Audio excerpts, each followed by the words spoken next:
Hello everyone, welcome. Is your mouse cursor stuck or unresponsive in Star Wars Battlefront 2? Well, this glitch is still annoying in 2025, but luckily it's easy to fix. So firstly guys, the Alt plus Tab trick.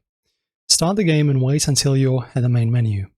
Press Alt Tab to switch to your desktop, and then once again Alt Tab back into the game. This usually resets the mouse focus and freezes the cursor. Then, disable Origin/EA overlay, or Steam overlay. Open your EA or Steam client, go to Settings, In-Game Overlay, and toggle it off, and then restart the game. Also guys, you can try running the game at borderless window mode.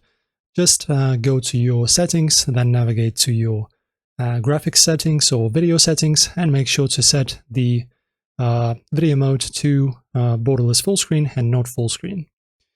Also, you can repair the game files. Just right-click on the EA app on the game and choose Repair or Verify Integrity of Game Files. And this will fix any corrupted files and possibly the cursor issue. And that's how to fix the stuck mouse cursor bug in Battlefront 2. So guys, if this video helped you out, I hope it did. Press like on the video and subscribe to the channel, of course, and I will see you in the next one.